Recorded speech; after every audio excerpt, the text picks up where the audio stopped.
Büsi Zeptin, heute zum Thema «Alles Fake?» oder wie man auch könnte sagen... Ich sehe nicht nur operiert aus, ich bin's auch. Ja.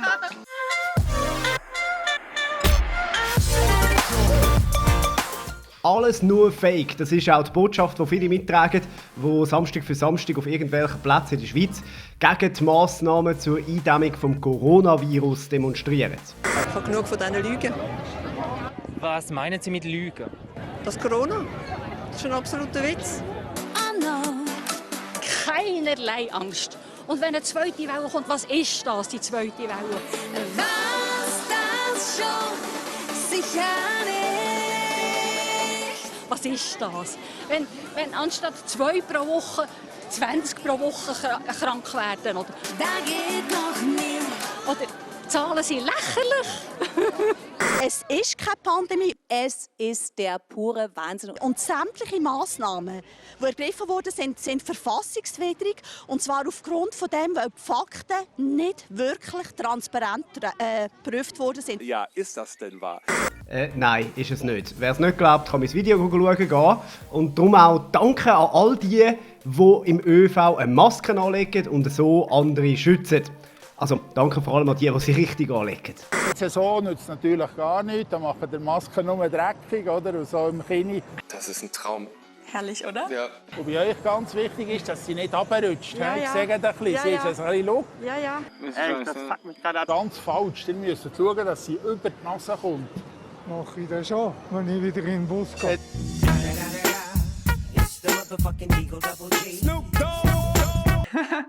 Ich weiss nicht, was ihr so vermisst habt in dieser ganzen Quarantänezeit. Vielleicht Freunde, Familie.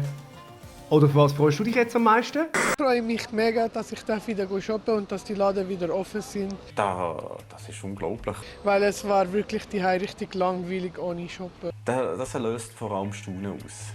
Ich war ganz hibbelig schon den ganzen Tag. Also nein, nicht den ganzen Tag. Als ich vom Arbeiten heimgefahren bin, hat es angefangen so ein bisschen. Also merkst du jetzt, ich bin ganz... Ich bin noch so da. Viel Aufregung auch am Donnerstag bei Germany's Next Topmodel, wo Jackie gewonnen hat. Da schauen wir dann nächste Woche ein bisschen genauer an. Im Vorfeld hat es ja noch mal ordentlich Zickerkrieg gegeben.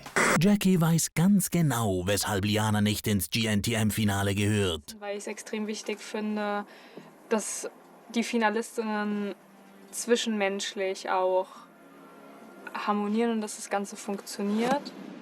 Ich wusste gar nicht, dass es Germany's Next Zwischenmenschliches Topmodel heißt. Germany's Next Zwischenmenschliches Topmodel. Ich dachte immer, Heidi sucht hier die perfekte Allrounderin und das perfekte Model. Yeah, tell me something I don't know. Heute Heidi kam und hat gefragt, wir sollen auf einen Zettel schreiben, den Namen, wer es nicht verdient hat, ins Finale zu kommen.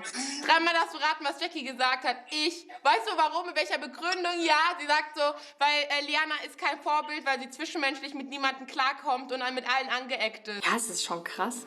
Ey, Larry, hier geht die Hölle ab. Du kannst dir das nicht vorstellen. Ich schwöre, fuck off. Merken die ja nicht, dass sie absolut daneben sind?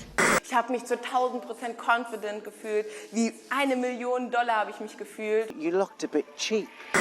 Liana, mit deiner positiven Art,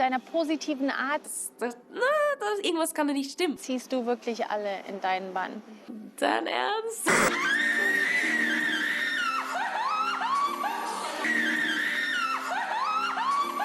Ich finde es manchmal schon sehr grenzwertig, also was da läuft.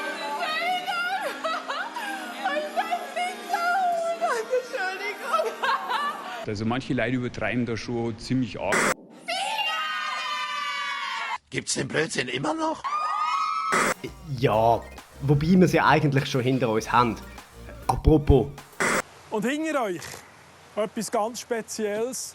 Eidgenössisch geschützt, denkmalgeschützt Eidgenossenschaft. Das einzige Entenhaus in der ganzen Schweiz. So gut restauriert, dass es den Enten auch zu vornehm ist, sie gehen nicht rein. Hat er gesagt? Falls ihr das Gefühl habt, das sei schon eine schlechte Pointe gewesen, hold my beer. Sitzt ein Ehepaar beim Frühstückstisch, dann sagt die Frau zu ihrem Mann: Schatzi, wie willst du heute dein Ei haben, dein Frühstücksei? Weich gekocht oder hart gekocht? Knack streichelt. Eier, wir brauchen Eier. Knack streichelt. Dieses Jahr ist uns ja der Eurovision Song Contest geklaut worden, was aber nicht heisst, dass wir wegen dem jetzt auf eine schöne musikalische Einlage zum Schluss verzichten müssen.